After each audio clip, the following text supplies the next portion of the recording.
Good afternoon, students.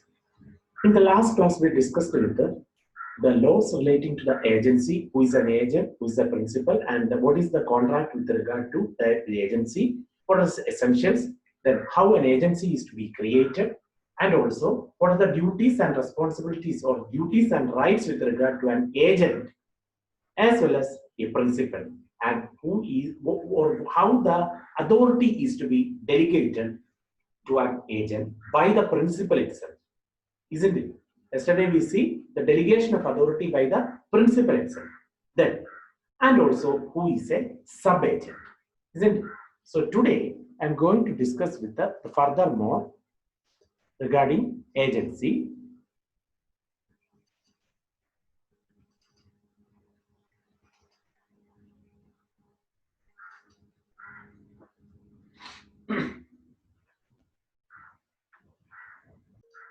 So who is a sub-agent? Means a sub-agent is to be appointed by the agent itself, because he has no connection with the principal.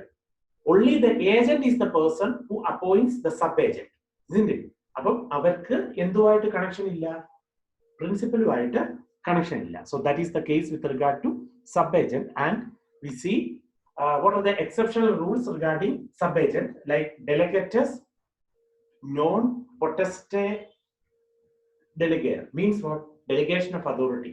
In such a case, based on the custom of trade, based on the nature of agency, then implied as well as express consent of the principal, and in case of emergency situation and ministerial acts, this sub-agent is to be appointed. Then what is the relationship between a sub-agent and a principal? If it is properly appointed by a sub-agent, then it should be liable to the third party for the acts of the sub-agent. Means the principal is liable for the third party because of the acts of the sub-agent. Principal is liable for the third party if it is a proper appointment. Means what? അയാളെ ശരിയായ രീതിയിൽ appoint ചെയ്തിരിക്കുകയാണെങ്കിൽ then principal is liable to the third party. Then we see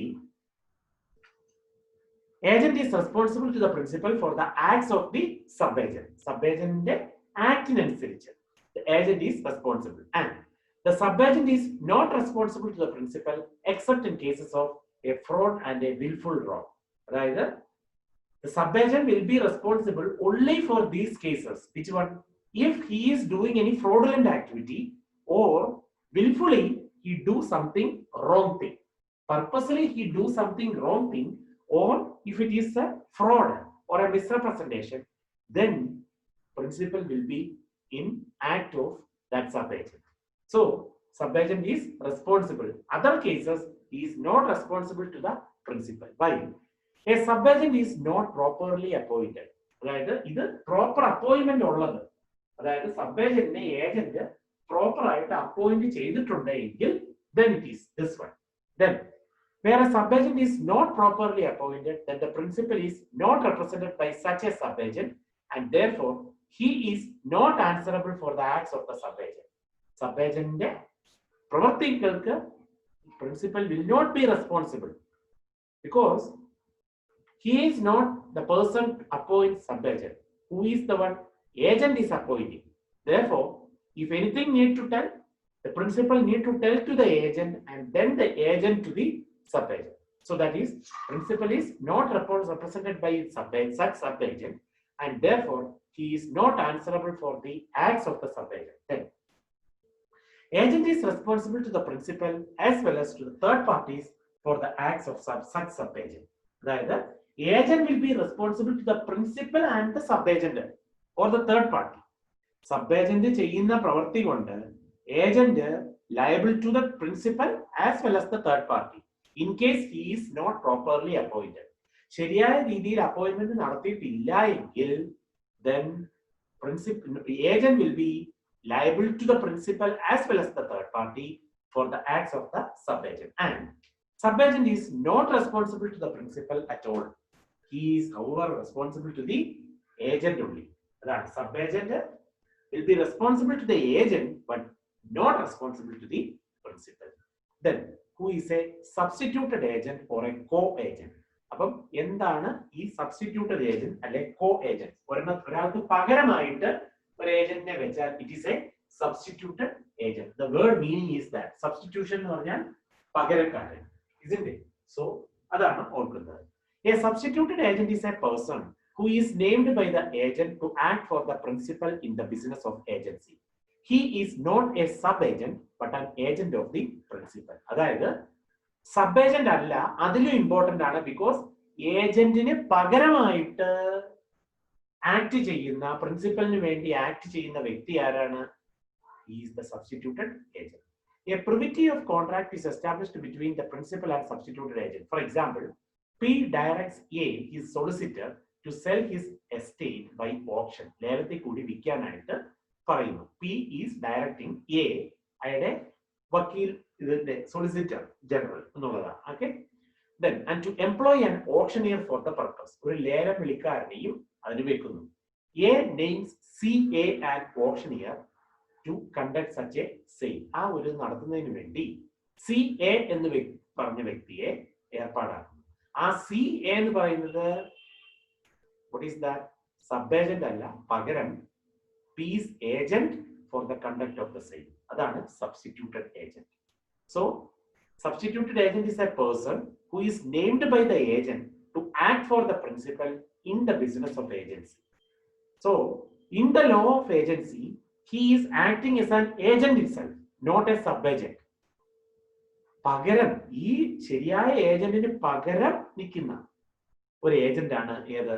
substituted agent എന്ന് പറയുന്നു. അപ്പൊ ഈ example പറയുകയാണെങ്കിൽ P is directing A to sell a property or sell an estate by auction and appoint an auctioneer also. So auctioneer's name is CA. In order to conduct that sale, CA is appointed. So this CA is a co-agent but not a sub-agent, because he is actually same work that is to be performed by who? The agent itself. So that is the substituted agent or co-agent. Then an agent is bound to exercise reasonable diligence, means അങ്ങേയറ്റം care എന്നുള്ളതാണ്, in naming a substituted agent. If he fails to exercise diligence, he would be liable to the principal for the acts of such negligence of the substituted agent. അയാളുടെ ഓരോ പ്രവൃത്തികളും, അതുകൊണ്ട് utmost care or diligence should be taken at the time of appointing a substituted agent. But if he exercises diligence in such appointment, he is not thereafter responsible to the principal for the acts or negligence of the co-agent.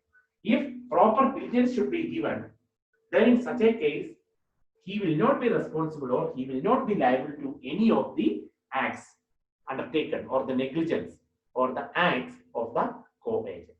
So this is a substituted agent or a co-agent. ഒന്നിന് പകരമായിട്ട് ഒരു agent പോലെ തന്നെ നിൽക്കുന്ന ഒരു ഇതാണെങ്കിൽ that is a substituted agent.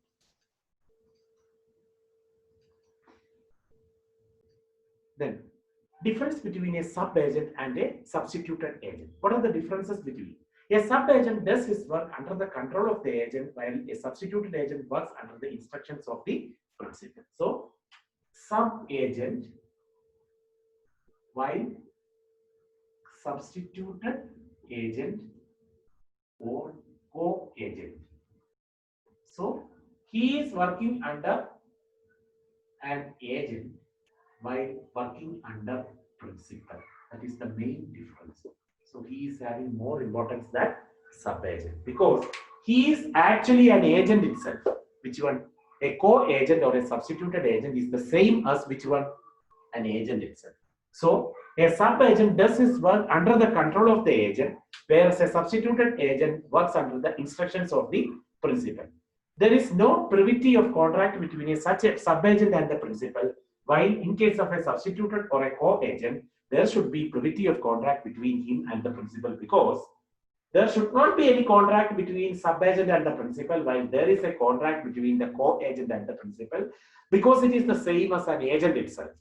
There should be privity of contract between a substituted agent and a principal, because he is acting as an agent itself. In the absence of the original agent, he is acting. That is why called co-agent. While this is appointed by the agent, sub-agent works. So he will not be responsible to the principal. That is why no privity of contract between a sub-agent and a principal, while there is a privity of contract between a co-agent and a principal. And third, agent is responsible to the principal for the acts of the sub-agent.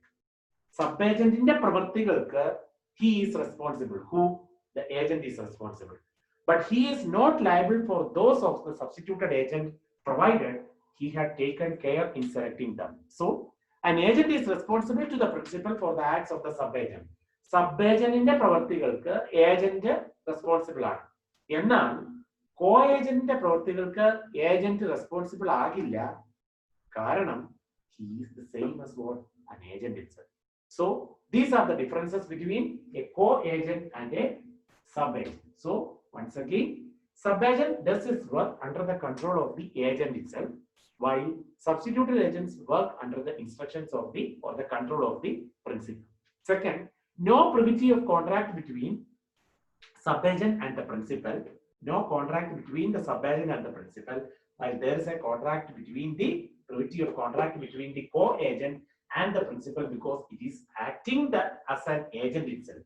പകരത്തിന് ഒരാൾക്ക് പകരമായിട്ട് ഇരിക്കുന്നെങ്കിൽ that's a case of substituted agent. And agent is responsible to the principal for the acts of the sub-agent. Sub-agentന്റെ പ്രവൃത്തികൾക്ക് പ്രിൻസിപ്പലിന് agent act ആണ്, isn't it?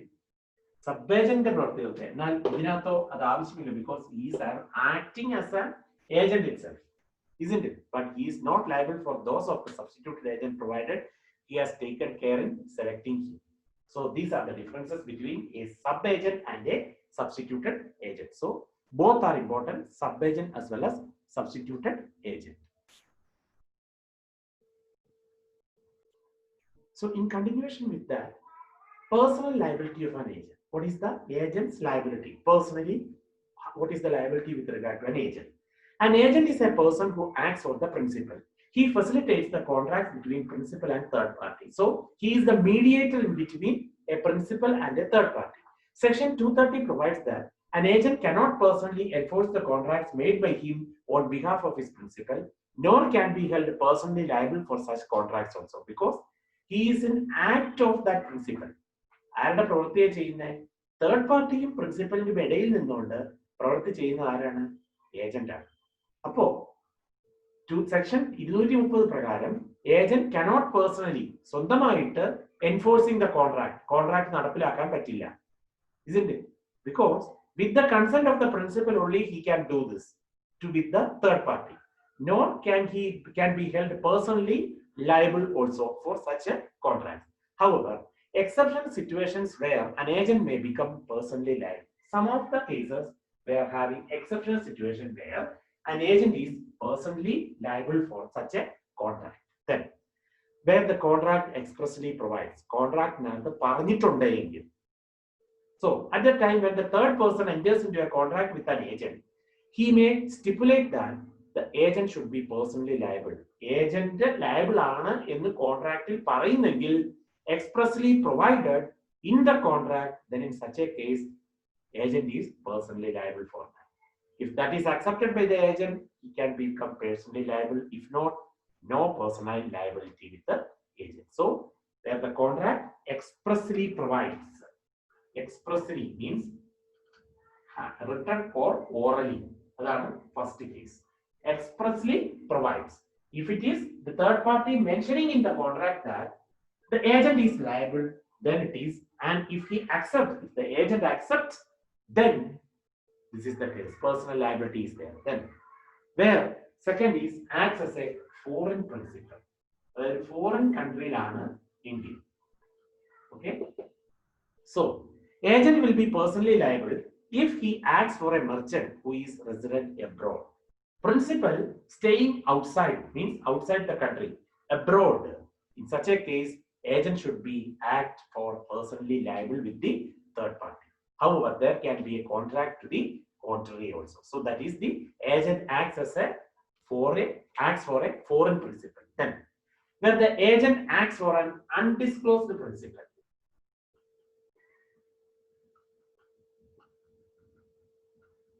undisclosed principal. What is an undisclosed principal? What is that?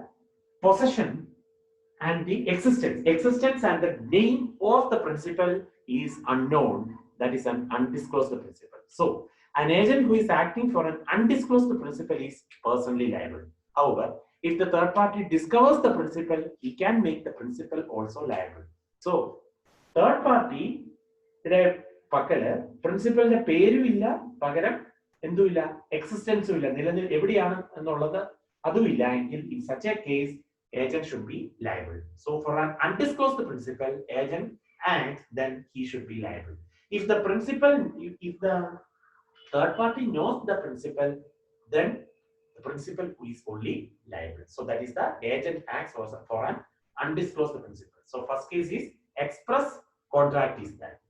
It should be mentioned in the contract expressly, means purposefully, or the expressly means by words, oral or written way, or in a written way, it should be mentioned in the contract, then it is personal liability of the agent. Second case is where the agent acts for a foreign principal. Third is acts for an undisclosed principal. Then fourth is where the agent acts for a principal who cannot be sued. Case കൊടുക്കാൻ പറ്റാത്ത ഒരു പ്രിൻസിപ്പലിന്റെ കേസിലാണെങ്കിൽ then he will be liable. Who? The agent will be liable. Where the principal is incompetent to contract. Something having the problem with the principal,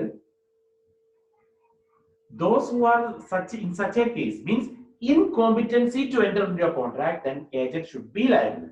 Because for example, where he is a minor or a person of unsound mind, the agent is personally liable because he is incompetent to enter into a contract. Capacity is not at all there. Persons of unsound mind, otherwise the minor examples. So such a case, the agent is liable. So when the agent acts for the principal who cannot be sued, then where the agent signs a contract in his own name, സ്വന്തം പേരിൽ agent signs a contract in his own name. സ്വന്തം പേരില് agent എന്ത് ചെയ്യുന്നു? Signs a contract. Then such a case, so if an agent puts signature on a negotiable instrument without making it clear that he is signing on behalf of the principal, agent will be personally liable. അതിനകത്ത് പറയുന്നില്ല പ്രിൻസിപ്പലിന് വേണ്ടിയാണ് എന്ന് പറയുന്നില്ല എങ്കിൽ purposely that one, isn't it? So in such a case, agent will be personally liable. പിന്നെ where the agent acts for a principal not in existence, നിലനിൽപ്പില്ലാത്ത, അതായത് actually name existence ഇല്ലാത്തത് undisclosed, existence ഇല്ലാത്തത് അൺനെയിംഡ് പ്രിൻസിപ്പൽ, അങ്ങനെയുള്ള പ്രിൻസിപ്പലിന് വേണ്ടിയിട്ട് work ചെയ്യുകയാണെങ്കിൽ then no agent can bind a principal who was not in existence at the time of making the contract. For example, promoters who enter into a contract on behalf of a company to be formed are personally liable because he is the all in all. The promoters are the all in all for the company, isn't it?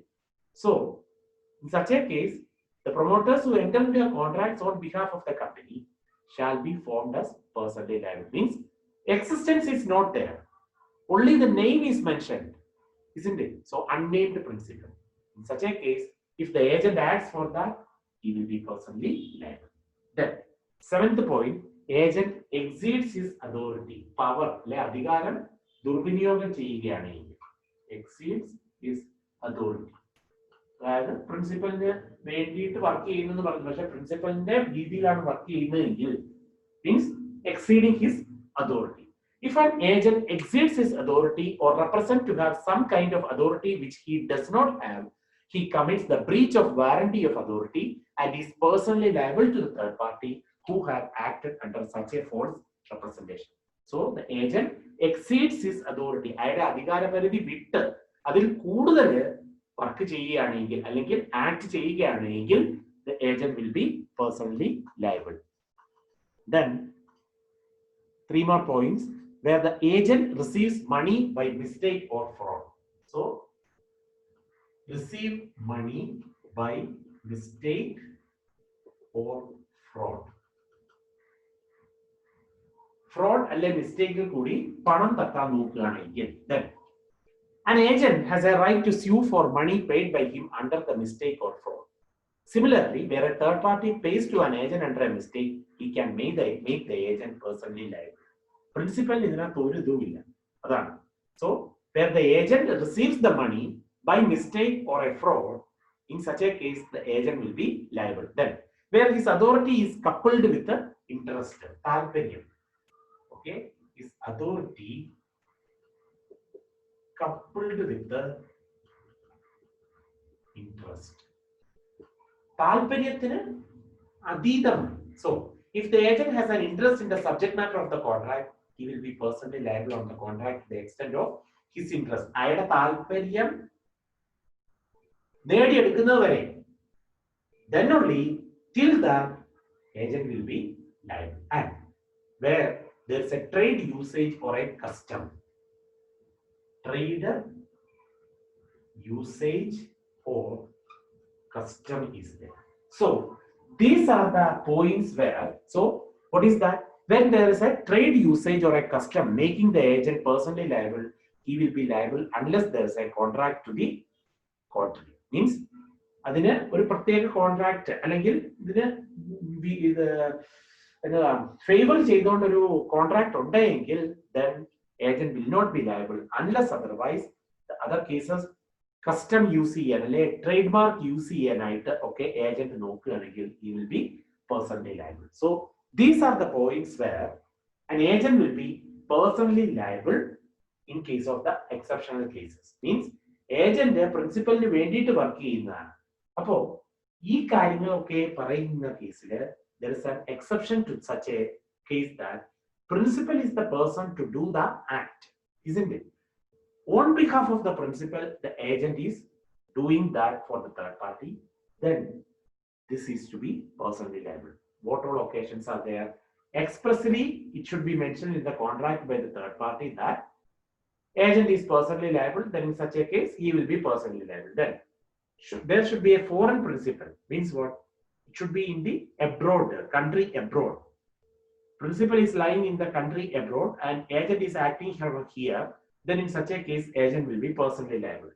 In case of an undisclosed principal, okay, undisclosed principal, that is the existence and the name is not mentioned in any of the contract, then agent will be personally liable. Then agent cannot be sued.